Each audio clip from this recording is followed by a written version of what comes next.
Hey, curious people, you're listening to the Self-Led in Bed podcast, where we explore our fascinating internal sexual landscapes and discover our authentic sexual selves. I'm your host, Patricia Rich, a certified internal family systems and sex therapist, coach, and creator of the Self-Led Sexuality model for healing, pleasure, and empowerment. I've spent the last 30 years helping people to develop fulfilling relationships with themselves and others. If you're ready for some warm, smart, and juicy conversations, me and my parts invite you and your parts to get cozy and settle in. Have you ever considered the relationship between how you process information, who you feel attracted to, and how you experience your gender? Today's guest, Alessio Rizzo, delves into the concept of neuroqueering, the overlap between neurodivergence, gender, and sexuality, and considers how IFS's notion of internal multiplicity can help curious people to understand and embody these identities. We had a warm and connected conversation, and I really appreciated Alessio's personal sharing about their gender journey and considering the current global climate of oppression affecting queer and trans communities, taking into consideration the diverse cultural contexts that people may be coming from, and also appreciating the challenge of really differentiating one's own body, mind, spirit parts, kind of where gender and sexuality and our neurotypes seem to kind of begin and end, and how to be with our parts around that process. I want to tell you a little more about Alessio Rizzo, he, they pronouns. Alessio is an IFS trainer, educator, author, and content creator. His IFS blogs reach thousands of readers every month, and he is co-producing the Queering IFS podcast, in which he explores how IFS interfaces with gender, sexuality, and neurodiversity. Alessio identifies as gay, gender fluid, and neurodivergent.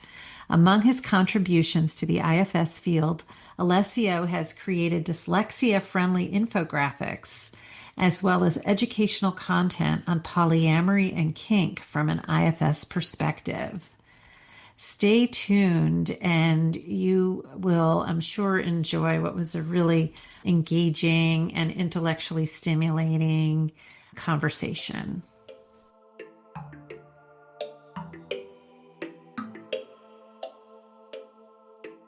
Hello, Alessio. I am so excited to be meeting you. This is our first time meeting, which is really exciting. And I'm so looking forward to our conversation today. Hi, Patricia. I already said it in the way I thought I wouldn't say it. Hi, Patricia.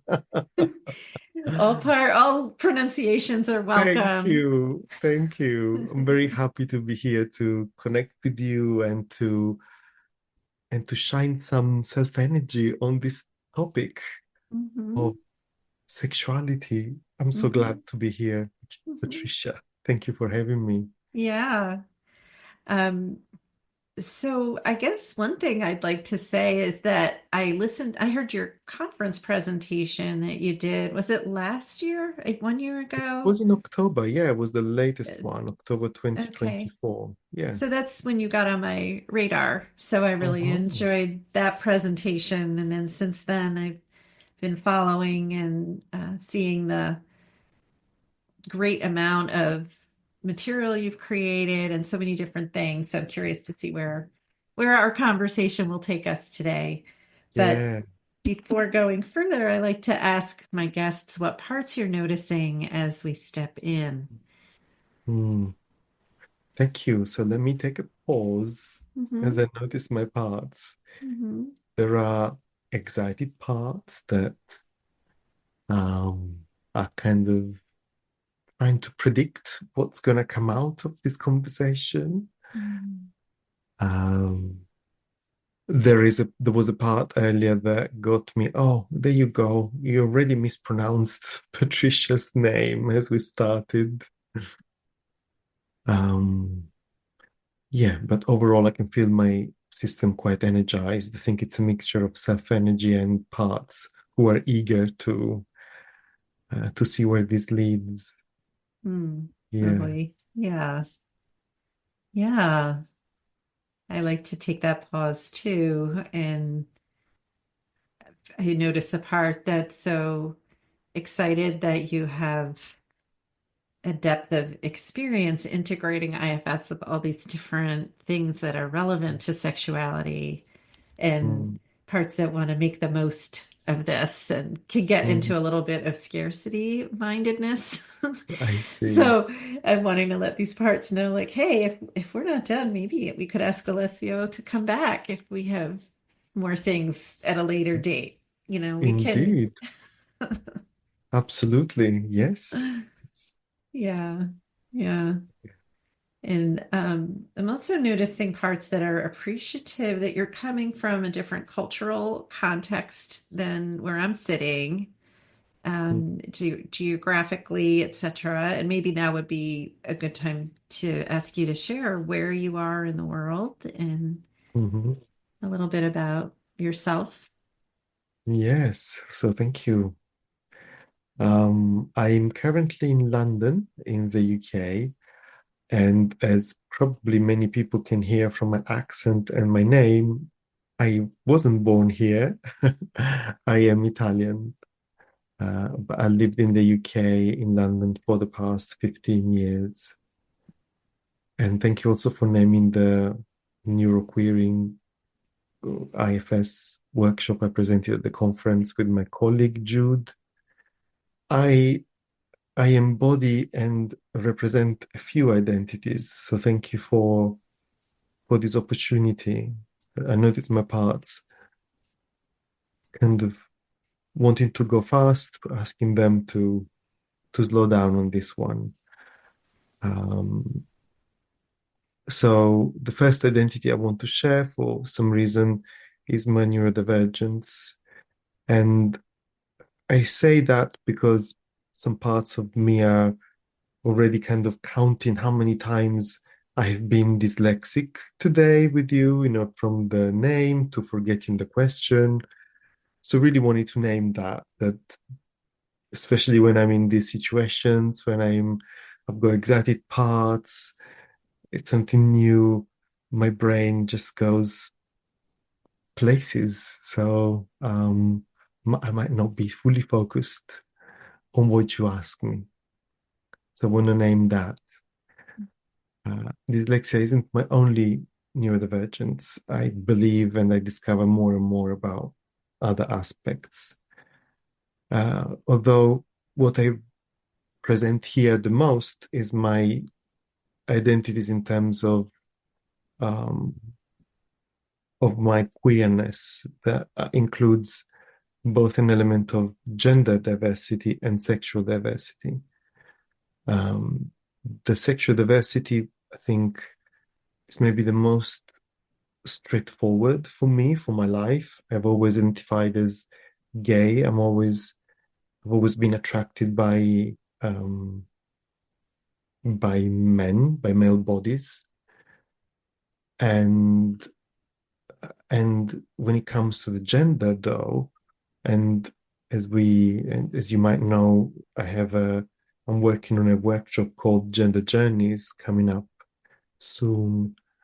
Um, it's a different story and it's been a long journey, and currently the label that perhaps describes best my system is that of gender fluid, although at times also non-binary feels appropriate, and therefore I use pronouns he and they interchangeably. So feel free to address me as either of them.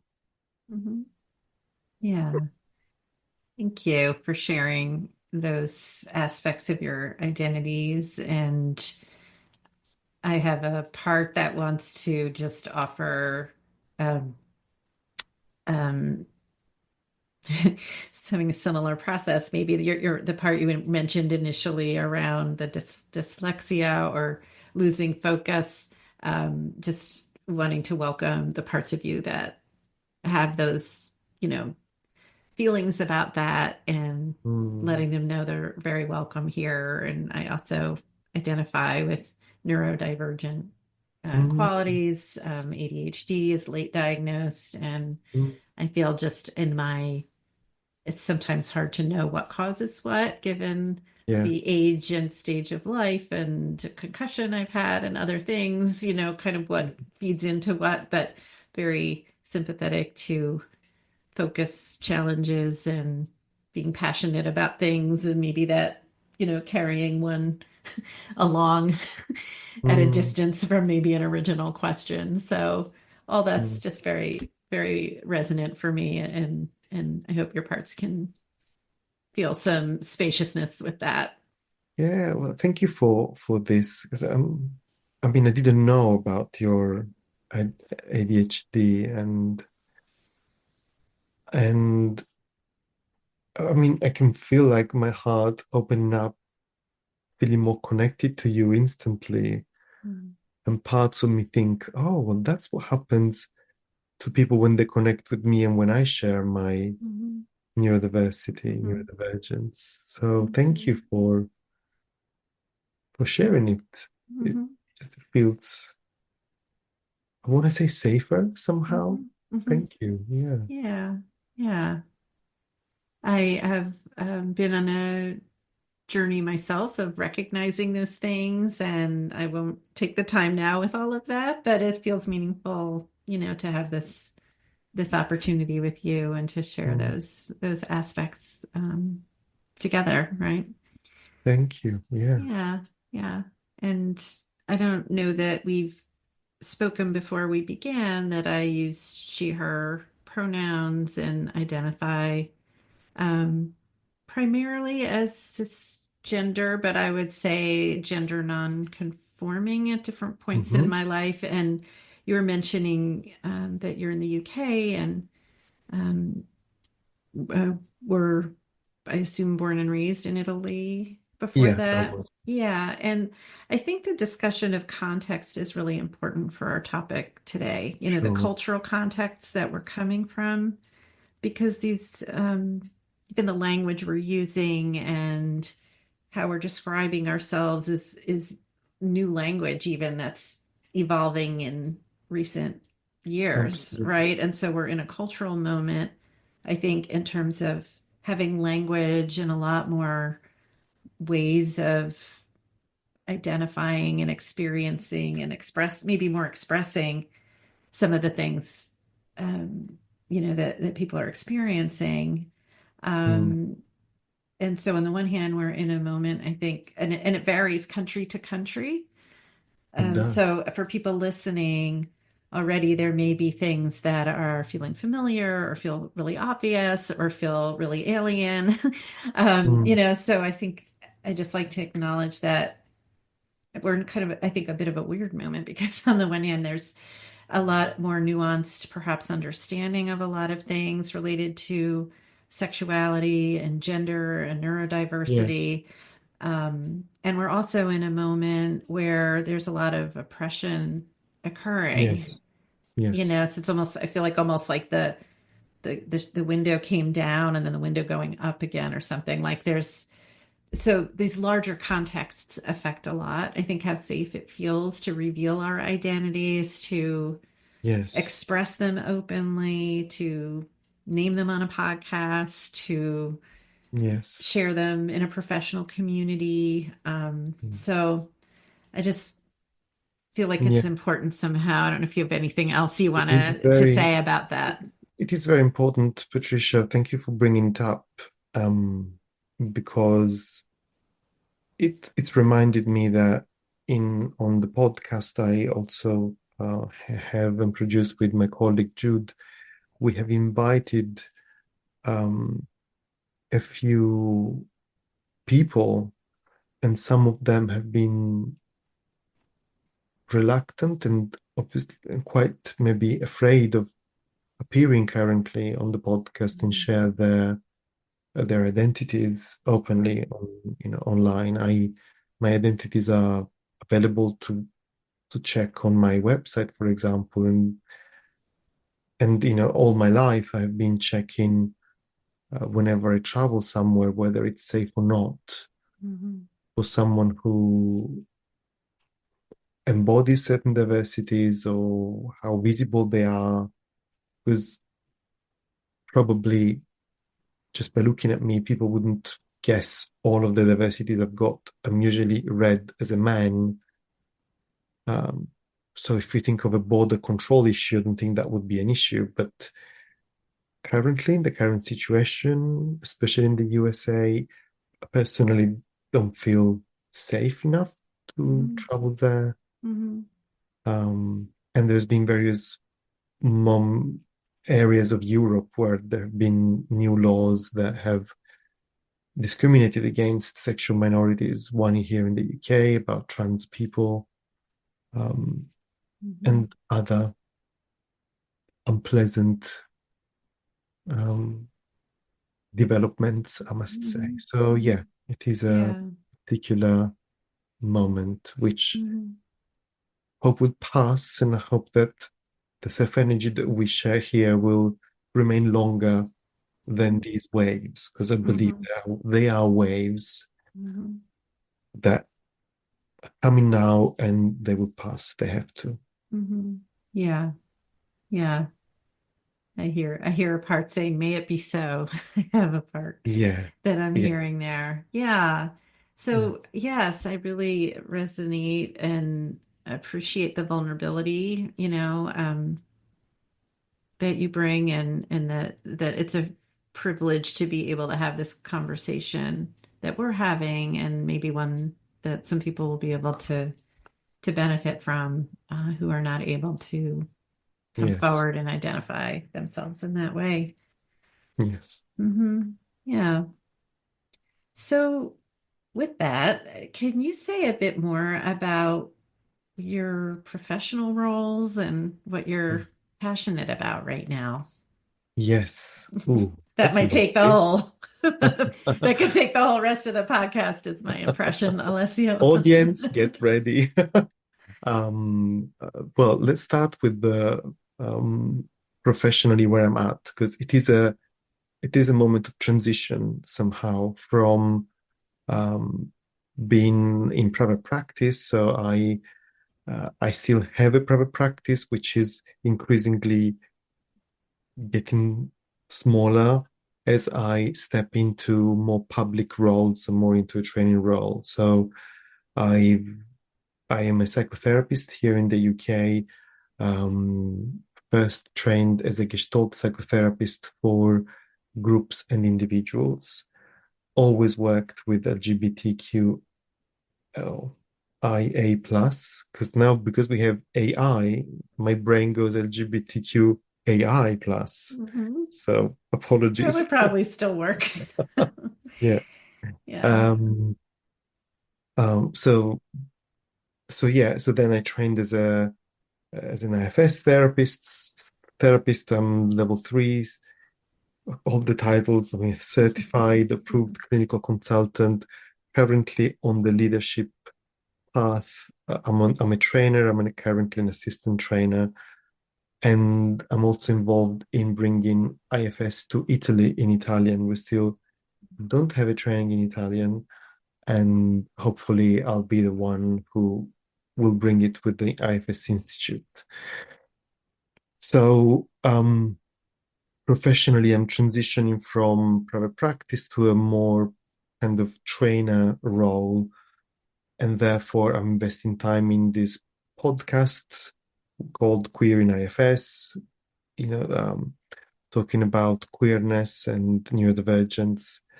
I've also been working with other organizations here in the UK with PESI and something called an organization called Pink Therapy that creates content for the LGBTQIA plus community and of therapists as well. Um, Bridging really IFS with um, the LGBTQ plus community and also with specific um, subgroups, for example, the kink community or the polyamorous community. Um, So that's one segment of my Mhm. professional life. I also love writing, for example. So I have a blog on my website which doesn't contain LGBT specific things at the minute. It's just a general IFS blog that many people seem to find very useful. I like to design things. I have like some dyslexia friendly version of the 6Fs, for Mhm. example, that in the trainings where I'm a member of staff in the leadership team, I managed to kind of give out to participants. Mhm. Um, so I do that. Um, I've been, I can continue, Patricia. Yeah. I think Okay. I'm currently writing a chapter on a book that will be published, I think in August this year, on using IFS for body image issues for LGBTQ, no AI, IA plus clients. Um, and I'm sure there's more that I'm forgetting. Mhm. But I think Yeah. Wow. that's in a not a nutshell, but Yeah. that's what Yeah. I'm doing at the minute. Yeah. Yes, Awesome. yes. So even with where we are now, and again, recognizing listeners may be highly familiar or not familiar at all with some of No, the words we're using already, would you be sure. okay if we just took a minute to unpack Absolutely. As many some minutes of as the needed. language? Yeah. Yes, yes. Okay. So you mentioned neuroqueering, and I'm Hmm. wondering if you could say a bit about what that Uh, means to you. so let me introduce you to my cheeky parts. The Okay. cheeky part is saying, "Oh, you're starting at the deep end, Patricia." Okay, let's go with that. Yeah. So, neuroqueering. It's neuroqueering is a word that's been created by a person called Nick Walker, and it represents the um, union of two concepts, that of neurodivergence and neurodiversity. I don't know which one exactly, Mhm. and queering. Both words are huge in reality on their own, because on the neurodivergence, on the neurodiversity side, let's just start with neurodiversity. Mhm. For neurodiversity, we identify the normal, common, the the diversity that exists amongst brains. Everybody is different from each other. We are all diverse. And then some, in terms of neurology, some people can be called, neurotypical when their brain functions in the way that the majority of brains do, and then neurodivergent when they actually um, the brains work in specific ways that are not in the norm. So dyslexia, ADHD are two types of neurodivergence. So take that Mhm. and then put that together with queerness. Queerness in the sense of people who are questioning their gender and sexual identities, orientations, expressions, and activities. So if you put it together, you have a mixture of, I think, a very interesting mixture in reality, because we believe at the minute that the neurology is somehow distinguished from gender and sexuality, but we're all mixed together. And um, many of my clients come to me for their queer aspect, and then either through the therapy with me or through other ways, they discover to be neurodivergent as well. And then some other colleagues of mine start with neurodivergent clients who then come to kind of understand that they're also queer. And the overlap between these two categories is huge. We don't know why, but some data exists that shows that a large amount of queer people identify as neurodivergent. So this is an area that I think it's only going to grow of people who realize that they fall into this intersection. Mhm. Did it make Mhm. sense? Did to me. It did to me. Okay, And good. thank you. And within that, like you said, maybe we'll start it in the deep end, and this is maybe not the shallow end, but breaking out gender and sexual orientation for a minute. Sure, sure. Yeah. So Shall I go on that? yeah, and I Okay. can add my 2 cents. So yeah, how would you differentiate gender? Um, and I know there's a lot of different elements of gender. So Yes. Would you like to add your 2 cents now? Which I believe is more than 2 cents, to be honest. But or would you like me to go first? um, yeah, I'm going to do the therapist thing and say, what do you Uh-huh. think about that? All right. I've got to throw a joke now. Shall Mhm. I? Yes. Please. For permission. Yeah, the therapist said yes. I was at a dinner with a therapist friend of mine who'd organized like a dinner party. And then, of course, he had another therapist friend. So there were like three therapists sitting in in a row. And in front of us, there were other people. And one of them started to open up about some problems, of course, because who could resist? So at some point, like, we kind of, I suggested to my two friends to say all together to the same person, and how does that make you feel? And the person absolutely loved it. To me, he seemed quite aroused by the whole thing, but let's not go into that. Well, that's actually a really interesting thing, right? Like how feeling deeply seen and someone really being curious, like people really being curious and trying to feel you or know how you feel can have an erotic kick to it, right? Absolutely, yeah. Yeah. Yeah. Yeah. Oh, thank you Anyway. for that. It's added to the joke. Okay, where was I? That's Yes. Um, so gender and unpacking sexuality. gender and sexual orientation, I guess Yes, queer in yes. the under the umbrella of queerness, then we have Yeah. the typical, kind of Yeah. Let's start with the yeah. example of, what part of me is laughing. Like, yeah, this will never happen to you, but let's imagine that for a moment that you see me and I'm not moving much because, of course, my movements kind of give away the fact that I'm not heterosexual and I'm not cisgender. But let's just put it for a second that for whatever reason, people just see a picture of me when I'm not when I'm not moving, and they might probably, and I want to say probably, assume a few things about me just by the way I look on a picture. Mhm. Generally, and these are the biases that we carry, are some judgments about my gender and my sexuality. Let's start with sexuality first. Sexuality is about um, who I like to have sex with, who I'm attracted to, both, both particularly sexually, I guess also romantically. I would put it there. Yeah. So they might assume that I am attracted to people of the opposite sex, for example. Um, so that's sexuality. Sexuality is about what all the aspects that they regard our attraction to other people, romantic or sexual.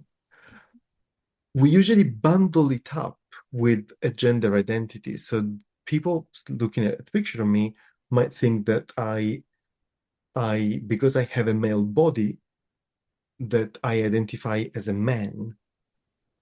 And that's when things become more unclear because this concept of male, female, man, woman are, according to queer studies, are social constructs.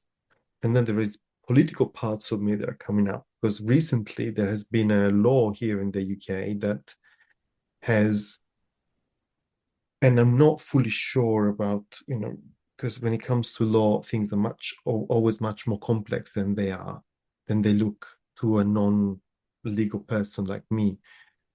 But there's been a ruling from a very high court of justice that equates um, the sex of the body assigned at birth to the gender when it comes to using, for example, toilets in public places.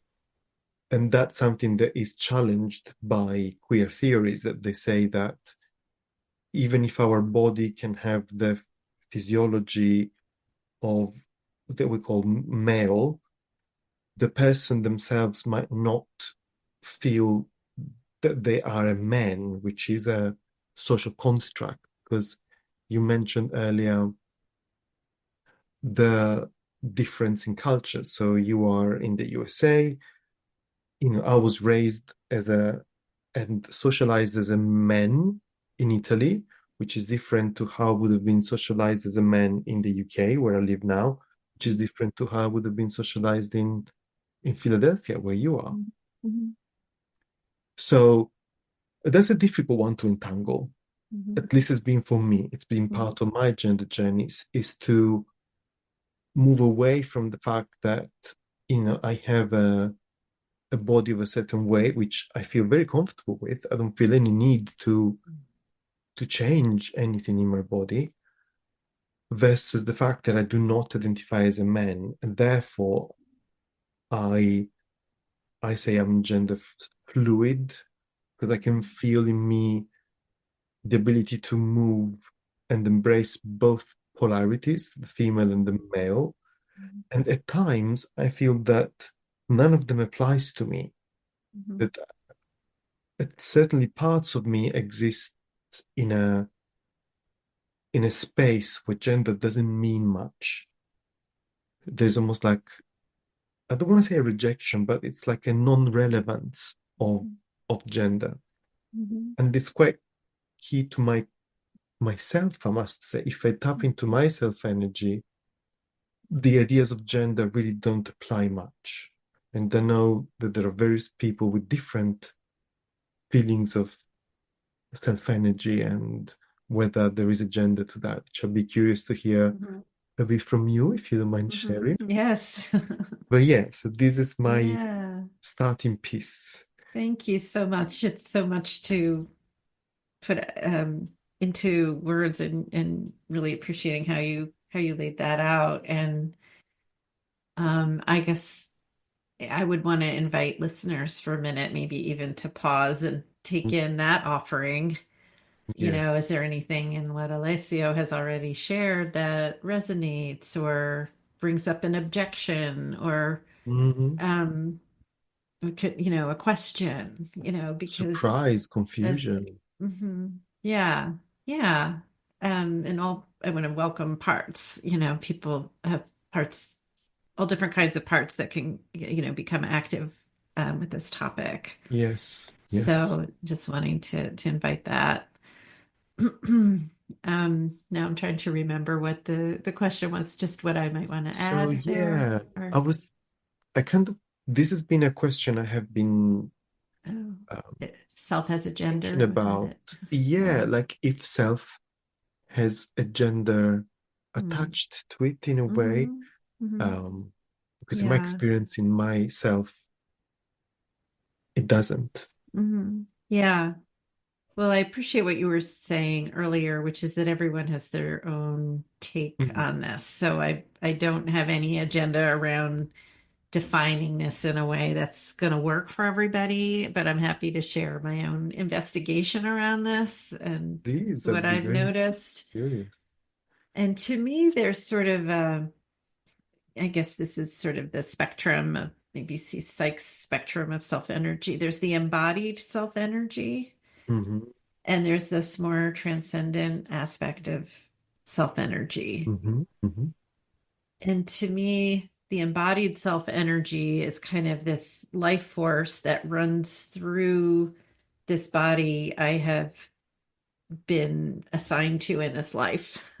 Hmm. um, so all the nerve endings and the, responsiveness and the brain and, all the things that this body includes, hmm are being kind of the vessel for my self energy in this lifetime. hmm hmm And so my embodied self energy, um, feels the impact of the hormones in my system and the biological aspects of my body.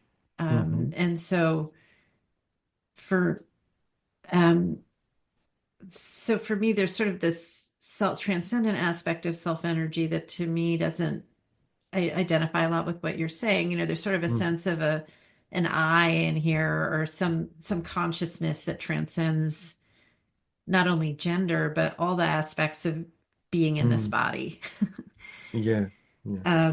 But then in this body, I feel like I do have gender, I have Mhm. sexual responsiveness to different things. Mm, I have um, different organs that do different things, and that's of course influenced socially a great deal, mhm. kind of what impacts me, what's arousing, what's disgusting, what's you know, sensual, Yes. what's uncomfortable, like so lots of factors can influence that. But I do feel like there's a sense that when I'm me in this body, um, that there are aspects of feeling at home here based on the biological nature of who I am, that not everyone experiences, Sure. like that it's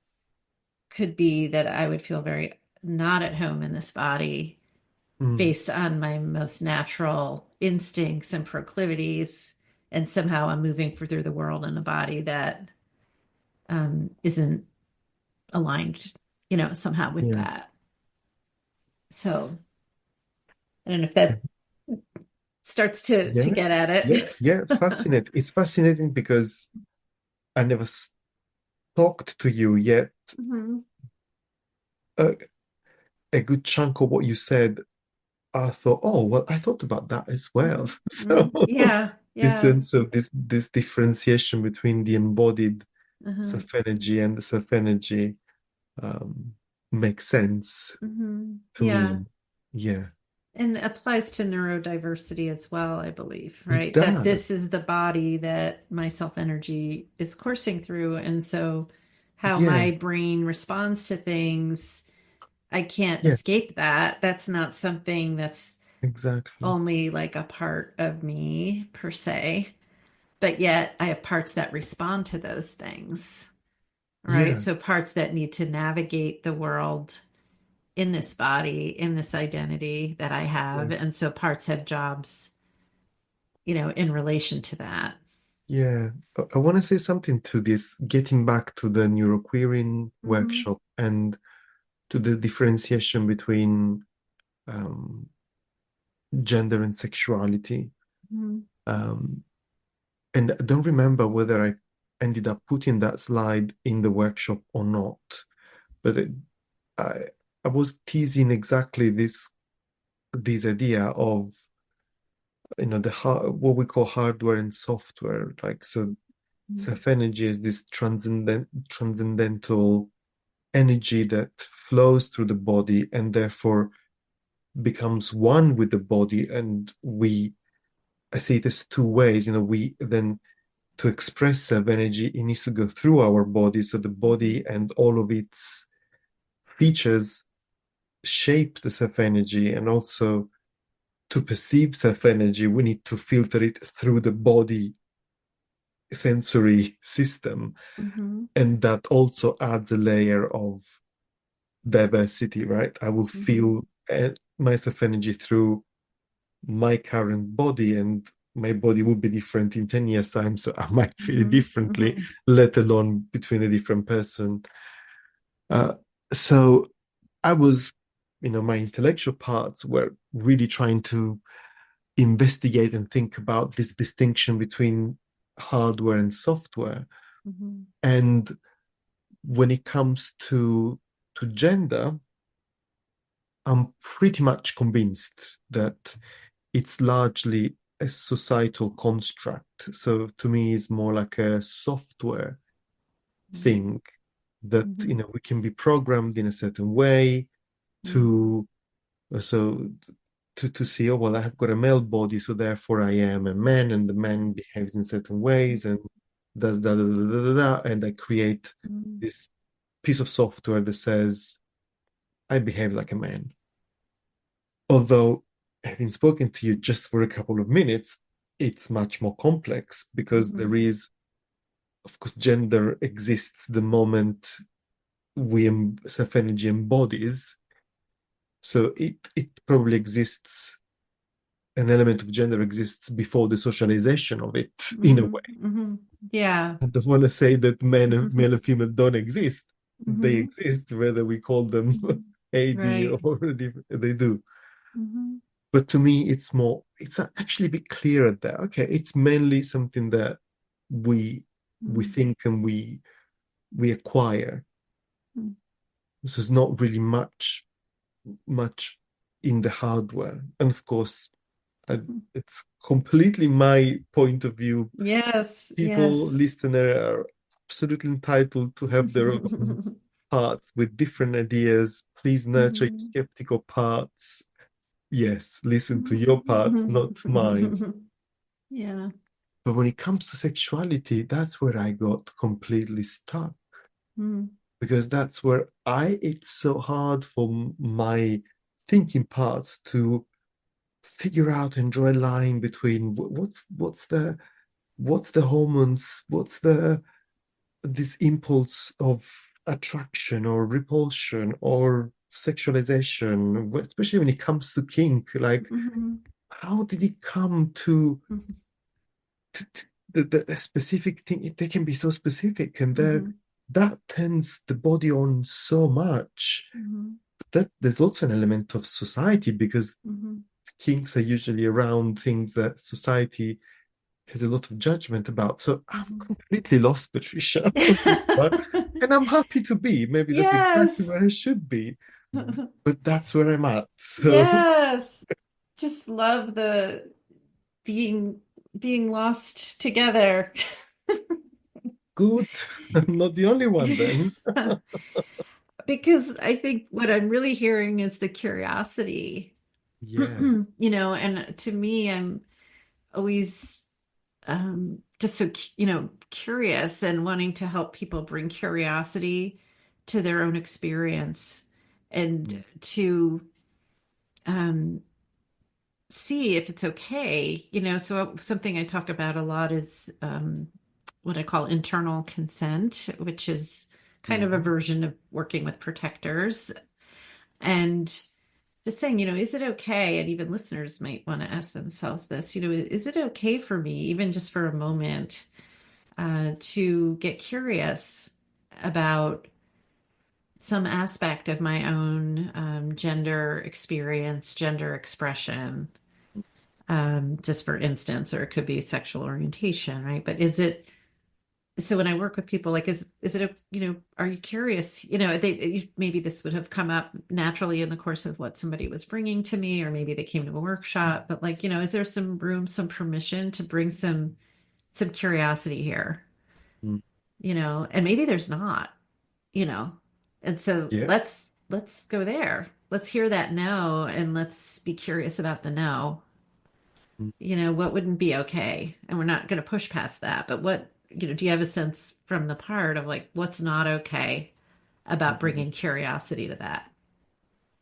yeah. And it can bring in again a lot of the kind of issues in the collective, right? I can't look at that. That would Mm, even thinking about that would go against my religion or it would go against my yes. social position or my privilege as a person of maybe presenting in a heteronormative way or in a privileged, more patriarchal, something privileged, position privileged in a more patriarchal culture Mm, as a man, maybe. So I always want to honor the protectors and recognize where they're showing up, mm, but then really welcoming curiosity.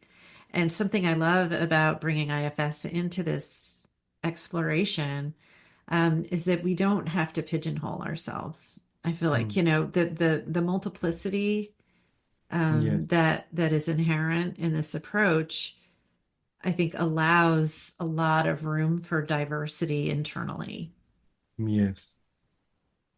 So what's it like to just be able to, maybe there's a part here who's presenting, an aspect, that feels really uncomfortable to the rest of the system.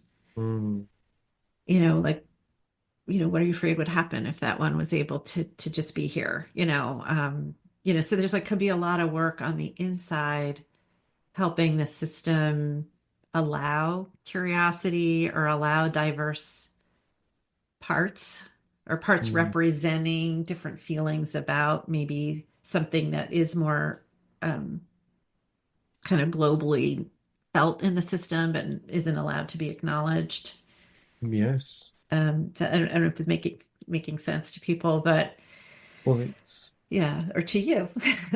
it's making a lot of sense to me, and I have parts that could open like at least like 4 or 5 different kind of discussions from what you say. It's so rich. Mhm. Um, so I'm just taking a moment to Mhm. kind of decide where to Mhm. go. Yeah, yeah. Because really, I think one of the most liberating elements of IFS is the multiplicity of mind. Because it frees us from that mono label Mhm. that the whole system needs to be like this Mhm. into the appreciation of um, multiplicity, changes, variations. And Mhm. I'm thinking now, for example, that the community of bisexual people, and it's been, oh, I think it's been researched that somehow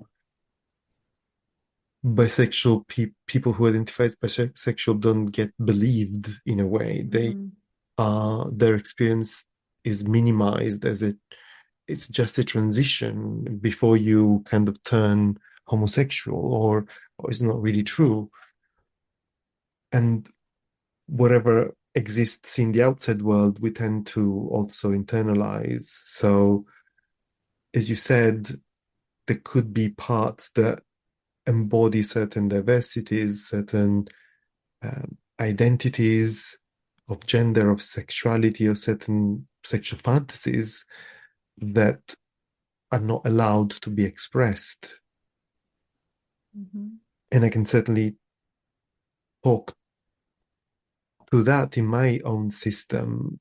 It's it is a journey, and the more I discover through maybe these kind of listening to these podcasts or doing my own researches or presenting at the conference, I find it helps immensely sometimes to acquire words, concepts, or to hear someone else's experience, because it might kind of almost unlock something in me, as if a protector had Mhm. known all along that this particular aspect of my system wasn't allowed to be expressed and wasn't even allowed to be felt inside. Mhm. Right. So, yeah, these Mhm. protectors are working non-stop, Mhm. and they know that some things are just not to be expressed, not Mhm. to be felt, not Mhm. to be known inside. Mhm. Yeah. Yeah. Um, yeah, my mind's going in like a Mhm. lot of directions with this now too. Mm. But someone recently in one of my bliss groups used the phrase, I mean, they didn't make this up, but coming out to myself. Yes. And um, of course, that's been an aspect of coming out, as going back forever probably. But I think within the IFS framework, there's the possibility of parts coming out. Yeah. Um, and I'm not saying, again, I just want to be careful that I'm not saying that something is, you know, something like sexual orientation is a part. I'm not saying it is a part, Yeah, of or course. gender is a part, but that we do have parts that can have different expressions of gender Yeah. or different sexual desires, different fantasies, different ways they show up in the context of sexual experience. And I know, like in my own system, when I was, younger, much younger, even, like it was um, because of that sense that there's only one identity I could Mm, have.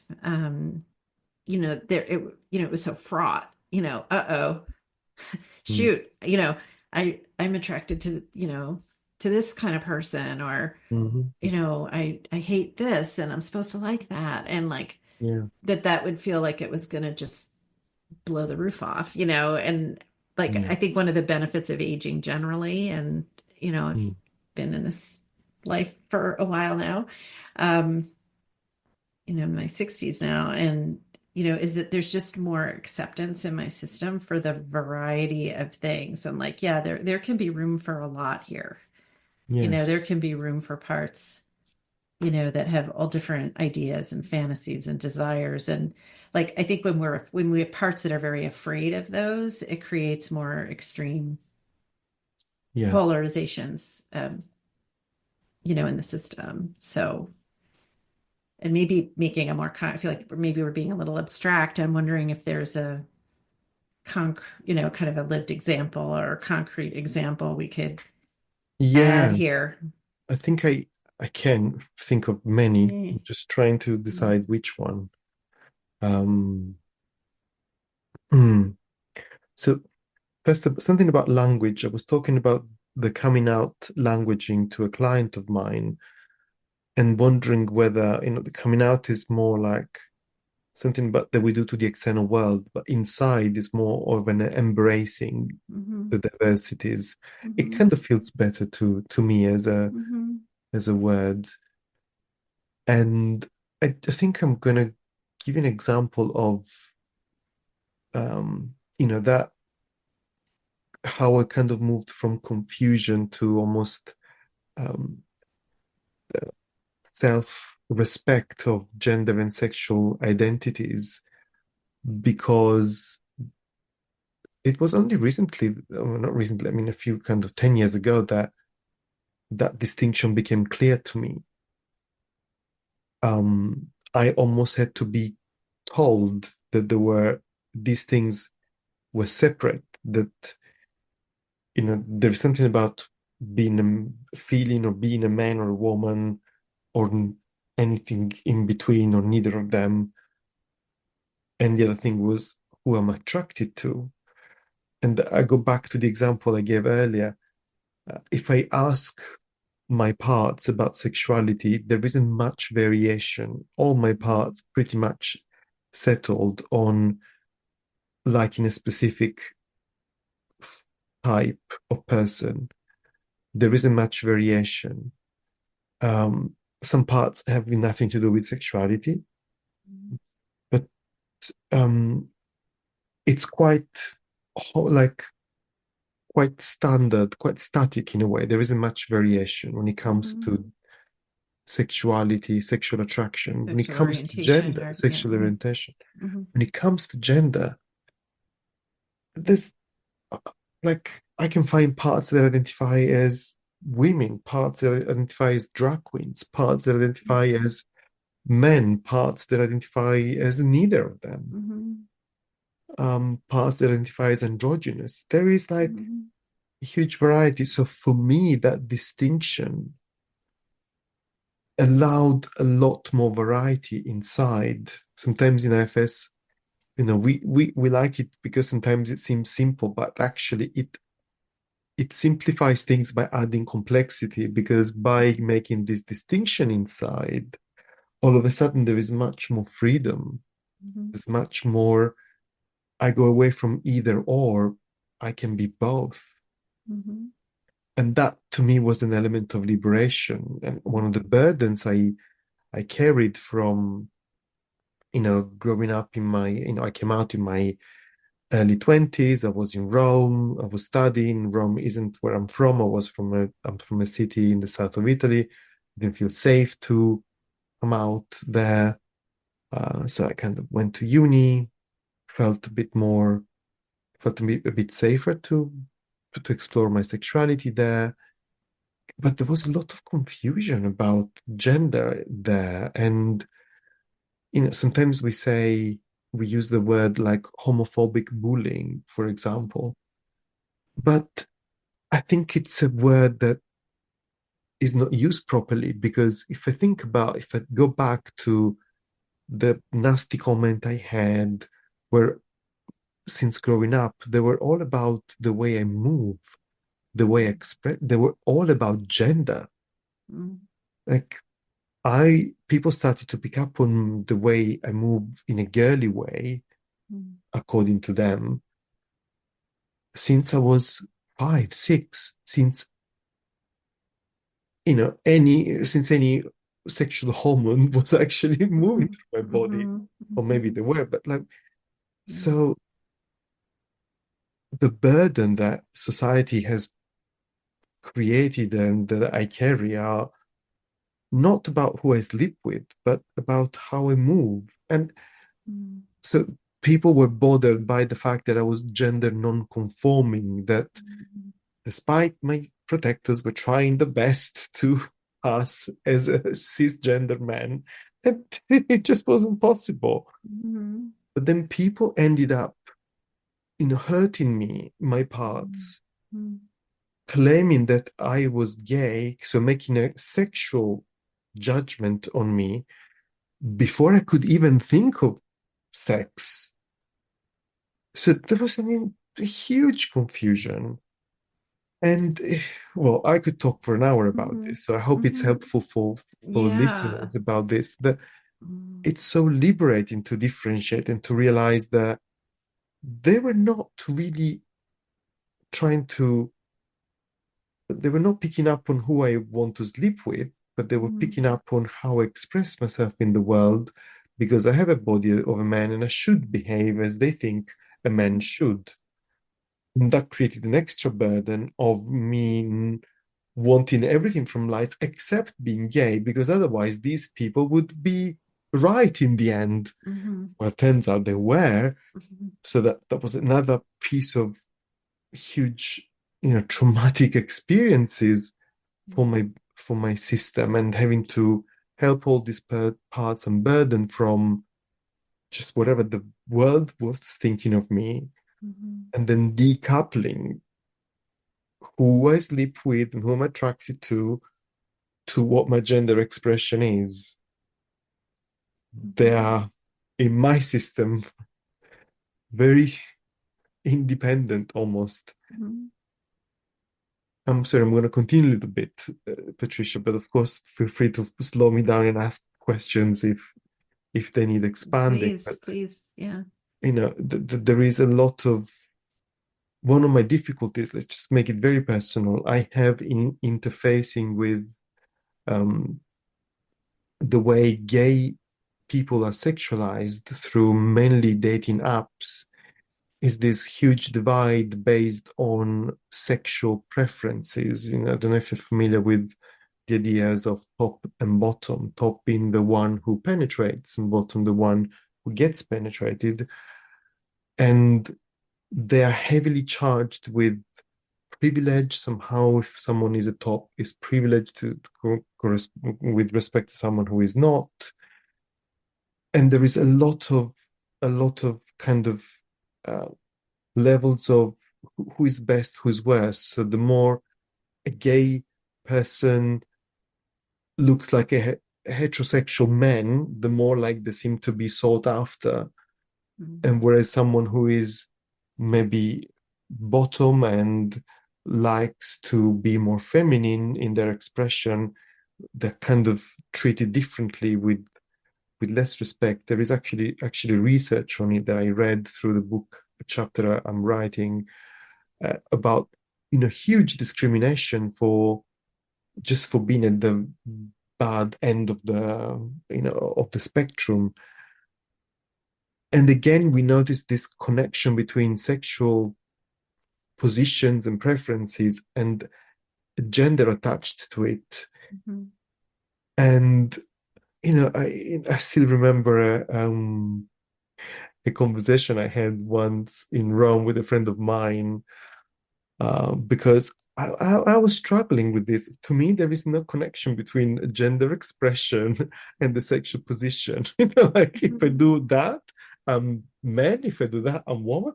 It just didn't work like that for me. And I was trying to have some reassurance from a friend of mine. And I remember calling him and I said, "So when do you have sex? Do you feel like a woman?" And he said to me, "I always feel like a woman."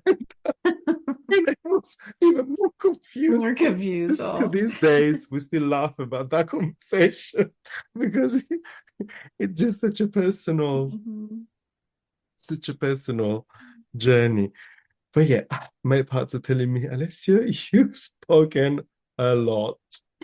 I'm gonna pause. Okay, yes, we'll take a pause, but I'm just Yeah, so appreciating your personal, sharing and such a, window, I guess, into that. And, um, just different pieces, I guess, if I could share kind of sure. what, Yes, what please. a lot of things that moved me in that.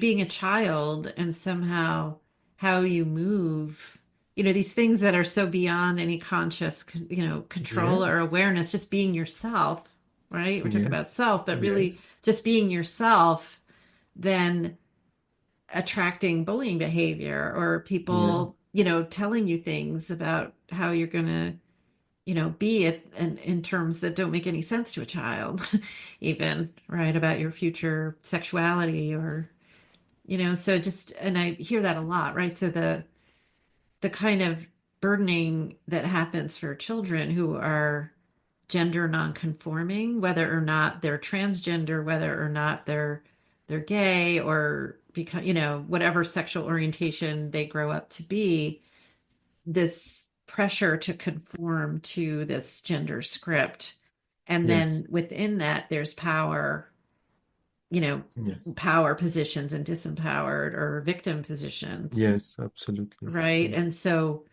where am I in this larger hierarchy? And I don't have any, feeling like, it's sort of a mystery, but probably how Mm, how we show up initially, right? And then kids learn very quickly what's privilege and what, I think I'd rather be on the safer side of the fence here, and mm, so there's just so much to say about children and child development and how people yes, respond to our authentic expression, embodied expression of who yeah, we are. And, people spend, you know, lots of years trying to reclaim that, when that has really been divorced, like it's not mm, safe to embody who I am. It's not safe mm, to feel my spontaneous emotional expression or how I want to move my body in natural ways. mm, That could be such an injury when that gets, um, has to be disconnected. yes, Protectors have to come in and not allow that, or maybe sometimes it can't be suppressed, but there's the sense that it should be or something, yes, yes. and then how hard it is to reclaim that. But people do Mm, reclaim that, but mm. can take a lot of work. Yeah. Which brings me to the gender journey, to the IFS gender journeys that I'm Mhm. co-creating with my this other colleague of mine, um, just to reclaim that gender has its own journey Mhm. intertwined with sexuality, and it can be its own journey. Mhm. Yeah. And it kind of, well, let's see. So there was so much more in what you said, but now my brain is moving into the gender journeys too. Yes. Oh, Yeah. sorry. Yeah. No, no, nothing to be sorry for. I don't want to be leaving out anything that we wanted to kind of come back to in what you were sharing. Is there anything else you wanted to say about even how it felt to share that story, share more of your, experiences Um, with this? no, not really. It felt Mhm. quite complete in Mhm. what I shared. feels Yeah. comfortable to share, Hmm. at least here. Yeah. Yeah. I definitely have parts that have, grew up in a community, actually a lot of Italian Americans in the Mm, community I grew up in, a lot of Irish Americans, Italian American, and uh, not not fitting into the gender scripts that mm, people had, and also in my own family growing up, still also not quite fitting. And I think there were aspects maybe of my intellectual style that would feel mm, more masculine to some people, mhm, mhm, and the way I felt in my body, I just never really this script of how a woman is supposed, you can't see my air quotes mhm. here, but sort Yes. of supposed to dress or supposed to feel or supposed to feel sexy, or the kinds Mm, of people, the boys in the community, didn't hold much interest for me. Um, mm, and just feeling other, so, yes. and being, also not, being more, probably into learning and ideas and stuff than was generally making people be popular in my Mm, classes. There were just different things going on. So they kind of, it was, at the time, not so much having language around gender with that. And I wouldn't yes. say it was so much a matter of feeling non-binary, but more just having some, that sort of, if we think not in terms of, if this sort of archetype masculine feminine Mm, energies, which aren't necessarily corresponding to the bodies sure. being Yeah. male or female. Mm. Um, just I don't know, I guess my parts are not knowing how to conclude this anecdote here other than just That's perfectly fine. just kind of resonating with that notion of gender nonconforming and Yeah. not fitting a script, and Yeah. how And come I'm not feeling like other people seem to be feeling something and I'm not feeling it, and so I need to act yeah. like I'm feeling that because And, that's what people are doing, but I'm yeah. bored. Yeah. And I want to thank you for naming this, not knowing how to conclude, because I think it is an element of the field that it's difficult to navigate. It's difficult to Mhm, come to a conclusion sometimes. mhm, And it's probably more about being with all of this mhm, and not pushing for a specific conclusion, but just to be mhm, with the process, the mhm, diversity that's inside mhm, the various shades of experiences that mhm, our parts hold. mhm. Yeah. Yeah, I love that. That feels really nice in my system. Mm, Um, and it does um bring something to the fore, which is when I'm working with my own parts or helping other people befriend their parts mm, around sex and sexuality. I think that there's the possibility, we have ways we tend to witness our parts, whether they're mm, in protector roles or have parts that have carry, more wounds and burdens. But I think sometimes we can invite the parts to share more about particular aspects of their experience, as it's mm, relevant. How did it feel to be in your skin, mm, at this age and at this mm, time? mm. What felt good for you, or what feels, if they're still living in that moment, we have this idea that these exiles are still maybe in a different place in Yes, time or holding that, we can sort of just offer to be witnesses to what's it like to be, in what feels good in your body, when do mm, you feel strong, when do you feel relaxed, what feels good, kind of what sensory experiences do you enjoy, yes. how do you, who are the kids that you feel like the most connection with, or, sort of there's Mm. just, and I'm imagining you have other things along, I don't know if this is along the lines of what you do in your gender journeys work. Oh, in the gender journeys, I think But the gender journeys is more about, I mean, it can get into what you're describing. It's more like a self exploration of the losses that we had. So, for example, before we might go to, what you feel, what felt good in your body, what didn't. Usually, people who encounter difficulties around their gender, and for one reason or another, they need to exile certain identities or expressions. They go through basically unseen losses. So maybe before asking, what felt good, it's almost like having to go through this cloud of silence. Mhm.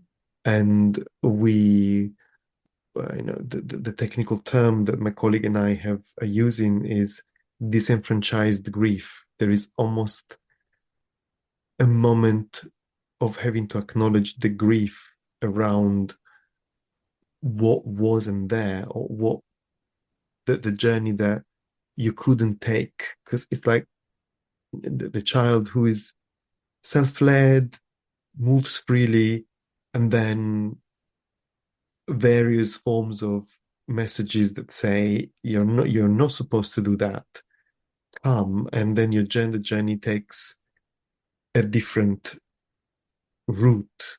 So instead of the uh, spontaneous, let's say, spontaneous gender journey, it becomes the gender journey of what it should be.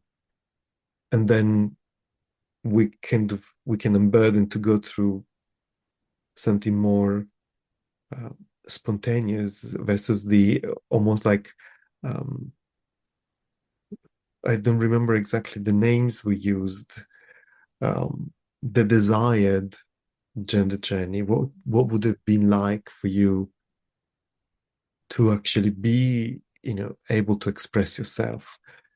So we're kind of playing with this kind of what the gender journey was versus what it could have been in a different Mhm. environment. Mhm.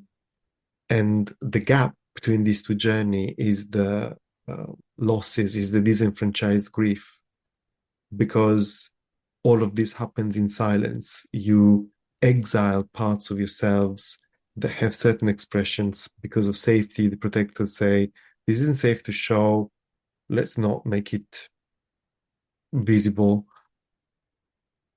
And you cannot talk to anybody about it. So you've lost a huge aspect of yourself, Mhm. but there's no one there to help you with that grief. Mhm.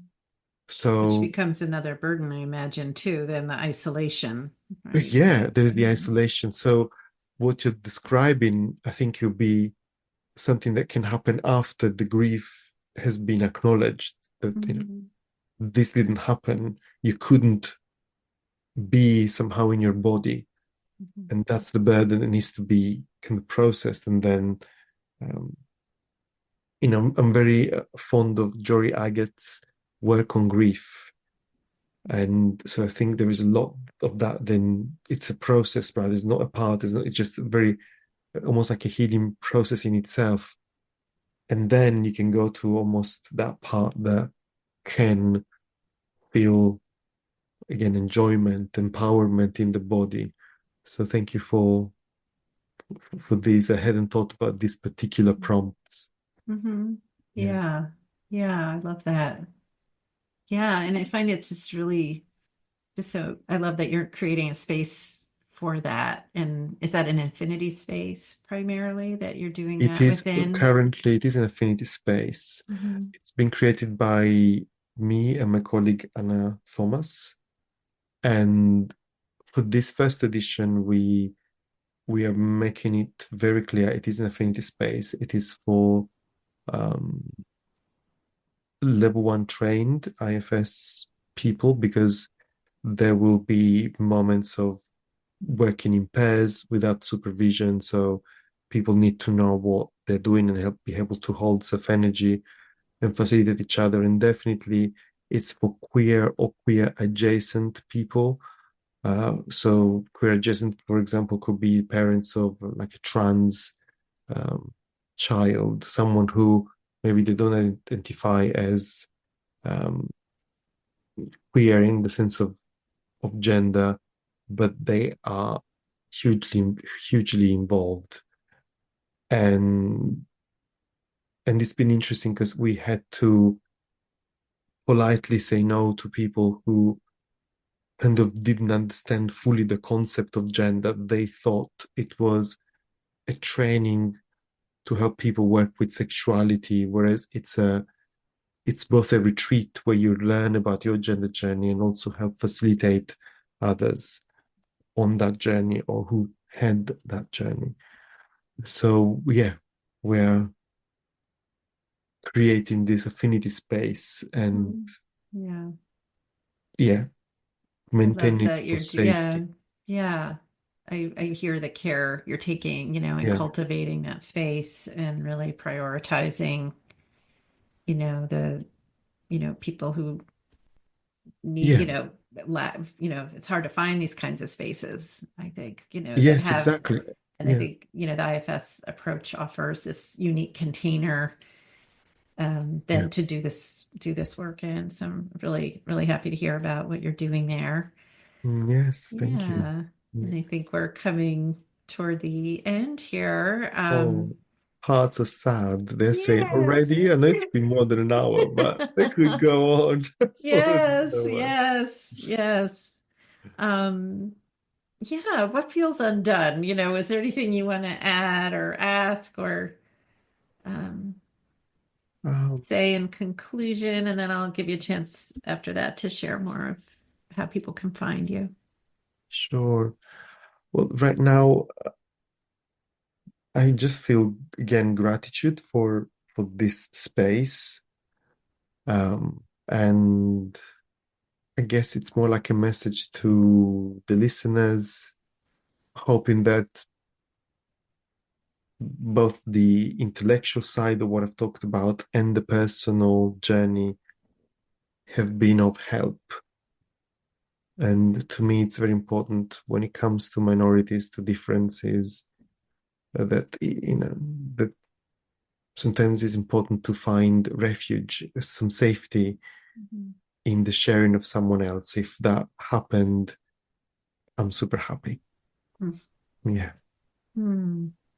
Yeah, I'm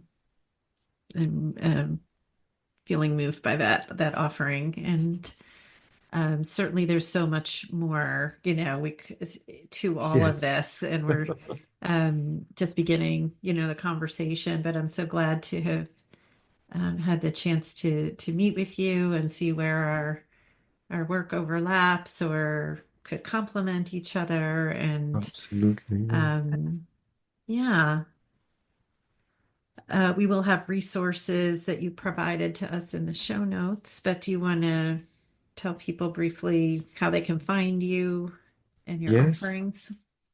Yes. So the main way to find me is my website, therapywithalessio.com.